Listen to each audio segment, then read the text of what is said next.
This is KTN News.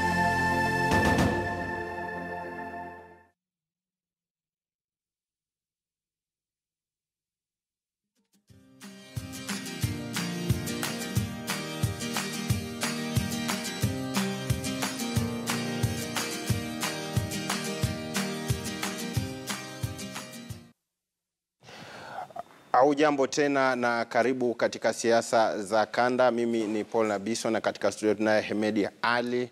Lakini wakati huu tunaelekea katika kaunti ya Kakamega. Bwana Malala, tunakukaribisha tena katika kipindi.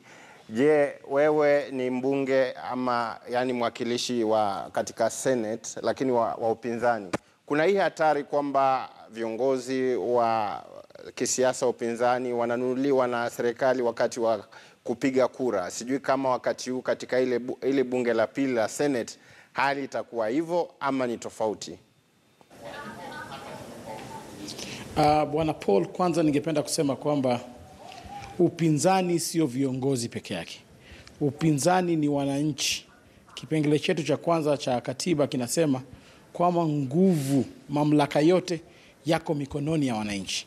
Na mimi nasema kiongozi kama yeye atanunuliwa, ni yeye kibinafsi amenunuliwa, lakini sio taifa lote, sio wananchi. Na sasa hivi katika muungano wa NASA sisi tumeona zile shida ambazo tumepitia kama upinzani. Mumeona juzi kiongozi wetu, kinara wetu Raila Amolo Odinga akitoka nchi za ugaibuni, tukienda kumpokea kule airport. Muliona kwamba polisi walipiga watu wetu kiunyama, wakatupiga risasi, wakatulinga paka mawe na wakafanya hata watu 16 wakaaga dunia. Sasa mimi nasikia uchungu sana kama seneta nikiona kwamba ati kiongozi anaweza nunuliwa katika bunge. Lakini sisi kama viongozi vijana tumejitokeza kusema kwamba sisi hatutakubali kwamba viongozi wa upinzani wanunuliwe, kwa sababu vita ambazo tunapigana sio vita zetu sisi wenyewe. Itakuwa vibaya sana kwamba kiongozi mzima ambaye anapata mshahara na yuko katika upinzani anunuliwe. Serikali inatumia pesa nyingi kabisa kuhakikisha kwamba wamenunua upinzani. Hata juzi mumeona kwamba rais badala ya kusoma cabinet yake yote, anasoma cabinet nusu, alafu hiyo cabinet nyingine nusu anatumia kutaka kupata viongozi kutoka upinzani ati kwamba waingie katika serikali yake. So anaitumia kama dangling carrot. Angependa kwamba hii wiki aite viongozi kadha wa kadha kutoka upinzani awaambie kwamba mimi nitawapatia nafasi katika cabinet yangu. Lakini sisi kama viongozi vijana na viongozi fresh ambaye tumeingia katika bunge la kitaifa la Kenya, tunasema ya kwamba sisi tumekaa ngumu na tunajua kwamba vita ambavyo tunapigana sasa hivi ni vita ambavyo vitasaidia vizazi vya sasa na vizazi vijazo. Na katika suala la kuapisha Bwana Raila Odinga, kumekuwa na mkutano kule Kakamega na wewe nafikiria ndio umekuwa mwenyeji wao hivi leo. Kwa hivyo bado kuna hilo swala ama manake linaleta utata seneta? Katika bunge la wananchi leo ambalo limezunduliwa hapa Kakamega, tumekubaliana kwa kauli moja ya kwamba tarehe 30 mwezi huu Raila Amolo Odinga ataenda kuapishwa kama rais wa wananchi, the people's president. Hii ni kwa sababu nyinyi mnajua vizuri sana tarehe 8 mwezi wa 8 tulienda, Wakenya wote walitoka kwenda kupiga kura. Na vile tulienda katika Supreme Court ilisema ya kwamba wazifungue zile server. Na katika hizo server vile zilifunguliwa ilidhihirika wazi sasa hivi kwamba Raila ndio alishinda kura. Na sisi tunasema tarehe 26 Oktoba wananchi wa Kenya hawakupiga kura. Ilikuwa mtu mmoja ambaye amesimama kura dhidi ya yeye mwenyewe. Sasa wale wananchi ambao wako na ile sovereign power hawakupigia huyu ambaye anajiita rais kura. Hao wananchi wameamua kwamba tarehe 30 sisi kama muungano wa NASA tunaenda kupatia mamlaka hiyo, tutapatia Raila Amolo Odinga na tutamhamisha as the people's president. Na hamuogopi kwamba kutakuwa na vurugu, kwa sababu najua pia serikali haitakubali nyinyi kufanya hivyo? Ni jambo ambalo litaonekana kwamba linaleta mamlaka kwa watu wawili. La, sisi kwanza tumesema kama viongozi leo hii nimesema mimi nitaongoza wabunge wote wa NASA. Tuko na wabunge 120 na maseneta 27. Tumesema kwa kauli moja tunaenda kutengeneza ile kitu ambayo inaitwa affidavit, ya kwamba wabunge wote wataswear affidavit kwanza, waseme kwamba wanamtambua Raila Amolo Odinga kama rais wao na rais wa watu. Alafu kutoka hapo tutaenda kupeleka Raila kuapishwa, na tukishampeleka kuapishwa, wakitaka kufunga Raila watafunga Raila na wabunge wote, wakitaka kumnyonga watanyonga Raila na wabunge wote. Lakini unafikiria wabunge ambao wanapigania maslahi yao wenyewe mara nyingi watakubali kufanya hivyo, kwamba wanaenda kutia saini hati? Unaona kwamba hili ni jambo ambalo linaweza kukubalika Kenya na watu wana mahitaji mbalimbali hao wabunge? Tumesema hivyo ndiposa Paul, tumesema kwamba mimi nimesema kwamba ni lazima wabunge wa sign affidavit ndiposa tujue nani yako na sisi na nani hayuko na sisi. Kwa sababu vile umesema wabunge wengine mchana wako na sisi, usiku wanaenda kule kwa Jubilee. Sasa tumesema tunataka tuone commitment ya wabunge wa sign chini ya kwamba wanaamini in the cause of swearing in Raila Amolo Odinga. And the only way ni kwamba hao wabunge waandike na wasign katika ile affidavit yao kwamba they recognize Raila Amolo Odinga as their president. Sasa mimi nitaita mkutano mkubwa kule bunge, na nitakuwa nimeprepare affidavit za wabunge wote. Wale ambao hawataweka kidole chao, tutajua hao ni wabunge ambao sio wetu, na kusonga mbele tutajua afadhali tubaki wachache, lakini tujue hao wachache wote ni wa upinzani, kuliko tudhanie tuko wengi na kumbe wengine wanakula baadaye jioni wanakula na serikali. Sasa mimi nimejitokeza kuanzisha movement hii ya wabunge kusign kwamba wana sign affidavit kwamba Raila Amolo Odinga ndio rais wa Jamhuri ya Kenya na sio mtu mwingine. Na asante sana. Tunaelekea Afrika Kusini ambako tunaye kwa njia ya simu Bwana Isaac Homu. Habari yako Bwana Isaac? Asante ndugu yangu, habari zenu? Salama kabisa. Tunajadili swala hili la upinzani barani Afrika. Je, ANC kuna siku ambayo inaweza kutetemeshwa na upinzani ama vyama vya upinzani? Swali zuri sana. Kusema kweli chama cha ANC ni chama kongwe barani Afrika. Kimezaliwa mwaka 1912 na hapa Kusini kilikuwa na wingi wa wafuasi, sio wanachama, wafuasi na pia wanachama. Lakini kama watu wanavyosema sasa hivi kimekosa umaarufu wake, hadi hata wingi wa watu wa wabunge umepungua. Lakini huko siku za mbele sidhani kwamba ANC inaweza ikashindwa katika bunge na chama chochote, ila tu kusema kwamba chama cha ANC kuna hatari kwamba itakosa kuwa na wingi wa 50% ya kura, na 50% wenginewe inaweza kuja kushikwa na vyama vingi vinginewe. Ndio hapo jambo linaweza kutokea. Lakini chama ambacho kina wingi wa wafuasi na wingi wa wapiga kura kitakuwa bado chama cha ANC. Na ukiangalia historia ya Afrika Kusini, manake wakati Nelson Mandela anaingia mwaka 1994 alichukua wale viongozi ambao walikuwa wanashindana nao kama Frederick de Klerk akamfanya naibu wake, alafu vile vile kulikuwa na Chief Mongesutu Buthelezi ambaye alikuwa bado katika upinzani, alikuwa anapinga ANC. Unafikiria hiyo ilikuwa njia ya kuanza kuzima upinzani mapema wakati ule ambapo Mandela anachukua uongozi? Hapana, hiyo haikuwa jambo la kuzima upinzani. Ile kuwa ni swala la kuja kuweka uwiano na kuweka makubaliano ya umoja, hasa ni umoja, kuleta umoja katika hicho. Itakumbuka sana kwamba Bwana de Klerk alikuwa kiongozi wa chama cha National Party, chama ambacho kiliingiza siasa ya apartheid. Na wao walikuwa wapinzani wakubwa wa apartheid. Na chama cha Bwana Buthelezi kilikuwa chama ambacho ni cha ukabila cha Wazulu, na walikuwa wametofautiana na chama cha ANC ambacho ni chama cha kitaifa. Wanachama wake, wafuasi wake ni wa kitaifa, na kulikuwa na mapigano makali sana baina ya wafuasi wa ANC na Inkatha Freedom Party. na jambo la Bwana Mandela kuja kuwaweka hawa watu wawili ndani ya serikali yake ilikuwa swala si la kuzima upinzani, ila swala la kuleta umoja ndani ya nchi.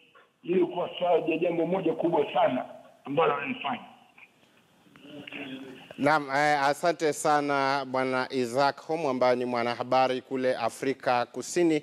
Tunaenda Jamhuri ya Muungano wa Tanzania. Bwana Chilumba bado yuko, alikuwa amesubiri. Bwana Chilumba, sasa unafikiria hizi juhudi za upinzani, manake kuna vyama sasa ni zaidi ya kimoja, mbali na Chama cha Demokrasia na Maendeleo kuna vyama vingine ambavyo viko siku hizo naitwa Ukawa.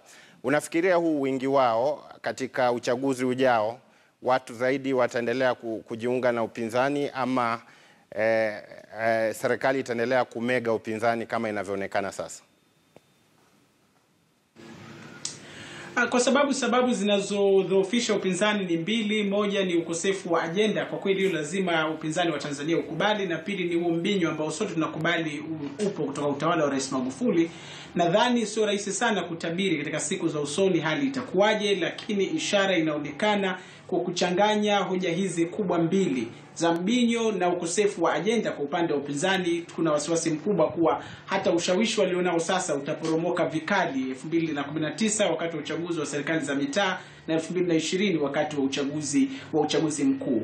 Ukitilia maanani kuwa Rais Magufuli anaonyesha kuwa anajaribu kutimiza sehemu kubwa ya ahadi zake za kampeni, atakuwa na nafasi nzuri zaidi ya kujinadi mwaka 2020 kwa kutaja baadhi ya miradi mikubwa, hatua kadhaa alizochukua na kadhalika, hasa kwa jamii ya Watanzania masikini na walio pembezoni mwa miji mikubwa. Walio katika miji mikubwa wanafuatilia kwa karibu siasa jinsi zinavyokwenda, wasiwasi unaowakabili upande wa upinzani na visa mkasa vinavyowakumba, lakini vile wanafuatilia vile hatua zinazochukuliwa na serikali na umuhimu wake katika kuimarisha uchumi. Lakini wale wa pembezoni hayo mambo hawayazingatii sana. Wakiona bei ya korosho imepanda ambako thamani ya mwaka huu imepindukia msimu uliopita trilioni 1, wakiambiwa reli ya kati sasa wanaiona imefika Dodoma, ndege zinaruka kwenda kutoka Dar es Salaam na kutua maeneo ambako wako, wanaweza wakaamini kuwa ajenda iliyohubiriwa 2015 ndio inatekelezwa na inatimia. Kwa hiyo nadhani kutakuwa na changamoto kubwa sana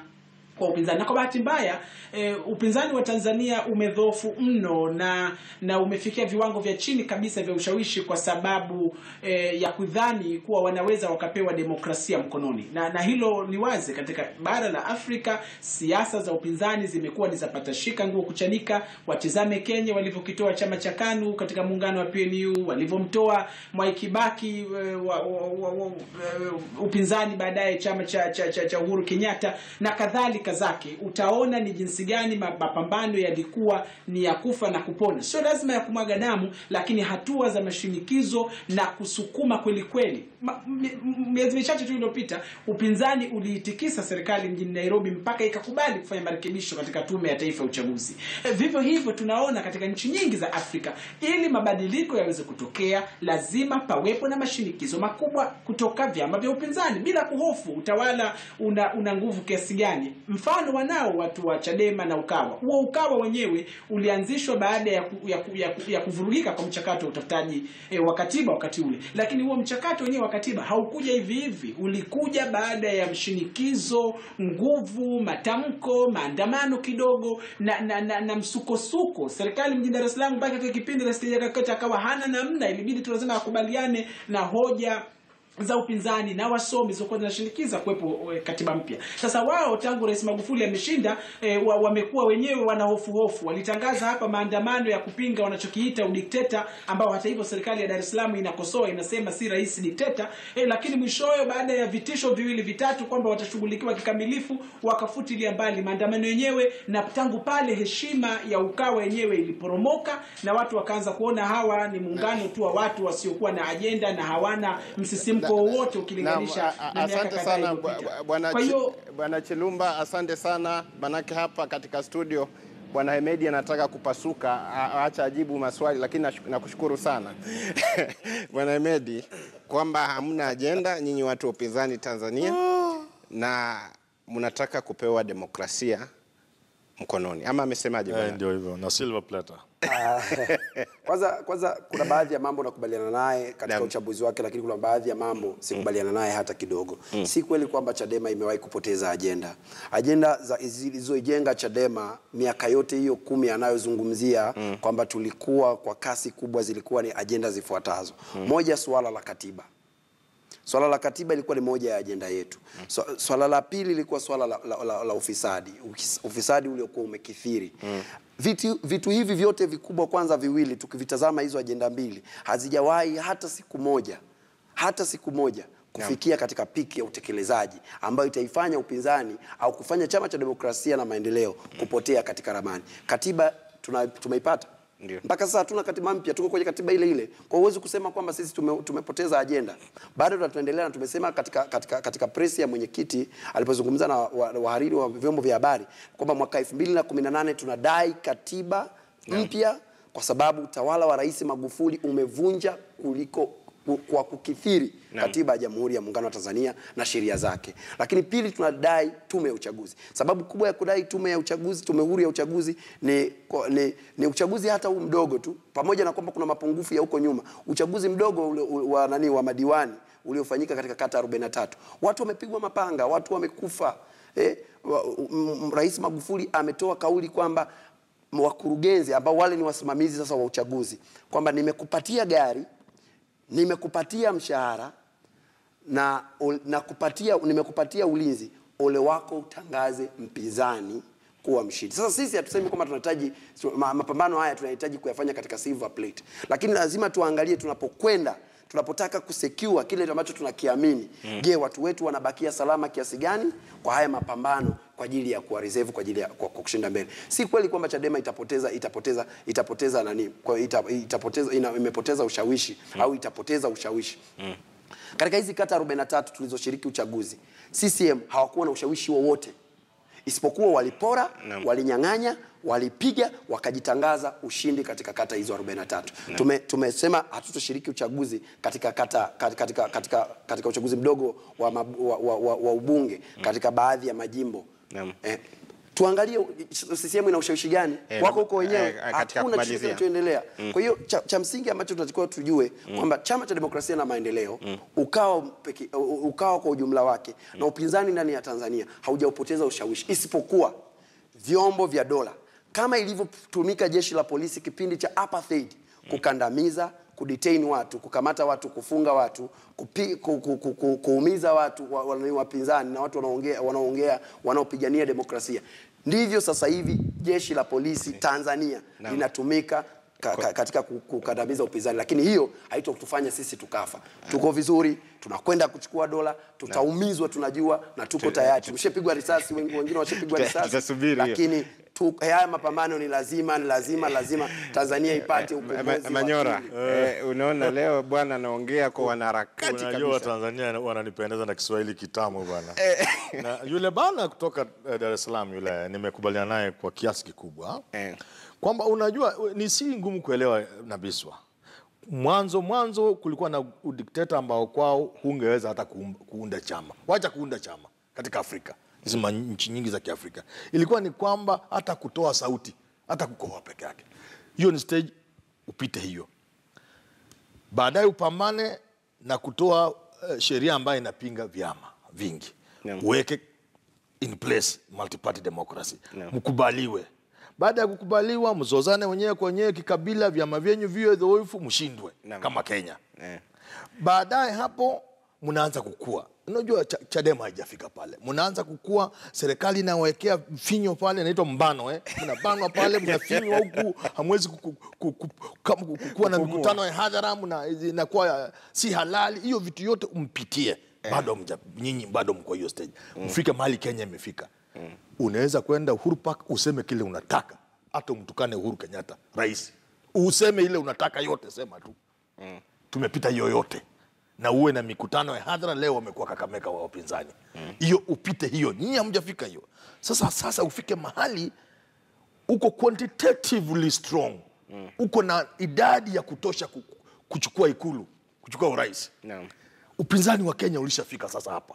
Sasa ukifika hapo una kizingiti cha mwisho kwamba wale walioko mamlakani pamoja na kwamba labda hata umeshinda hizo tume za uchaguzi unasema zimeunda, tulianza kitambo kwamba sisi tunachangia katika IPPG 97 tumekuwa tukienda hayo mambo, tumepitia yote. Tumefikia kilele sasa cha uchaguzi. Uko huru na haki. Uchaguzi wa Kenya uko huru na haki kuliko sehemu karibu zote ulimwengu.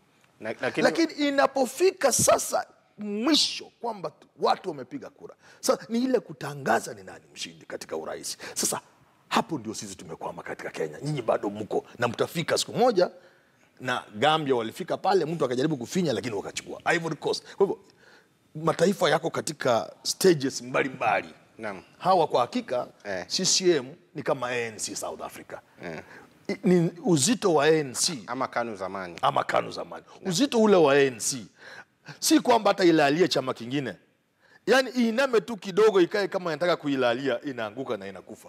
Sasa CCM ina uzito kiasi ya kwamba hata ikijaribu kuweka tu mkono juu ya Chadema na wacha kulalia Chadema, Chadema itaanguka. Lakini mnakuja vizuri, Wakenya wanaunga mkono, wanapendezwa mnavyofanya siasa zenyu, na siku moja itafika na mtachukua ikulu kama mna ikulu kule, mtachukua urais, ila kwamba lazima mupate idadi za kutosha, na wakati labda ndio mbaya, manake katika kumaliza agenda sekunde 30 kwamba ni kweli kabisa vyama vyetu havina agenda.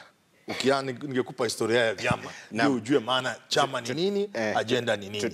Kama watu wangalikuwa na agenda, unaona hata upinzani, hata Kenya wanapata watu wengi, almost 50%. Unajua wangekuwa na 70%, wangalikuwa na agenda.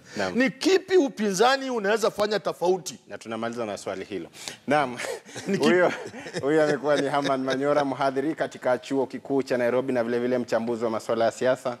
Tumekuwa na bwana Hemedi Ali, huyu afisa mwenezi wa chama cha demokrasia na maendeleo nchini Tanzania Chadema. Tumekuwa na mchambuzi wa masuala ya siasa kutoka Tanzania bwana Rashid Chilumba, na vile vile tumekuwa na seneta wa Kakamega bwana Cleopa Malala. Hali kadhalika tumekuwa na Isaac Homu ambaye ni mwanahabari wa Afrika Kusini. Baadaye katika kipindi kijacho atatuambia alijuaje Kiswahili, manake huko ni Kizulu na Kihosa. Mimi ni Paul Nabiso, endelea kutazama vipindi vya KTN News. Kipindi kijacho ni Afrika Mashariki, na wiki ijayo tutakuwa na mada nyingine katika siasa za kanda.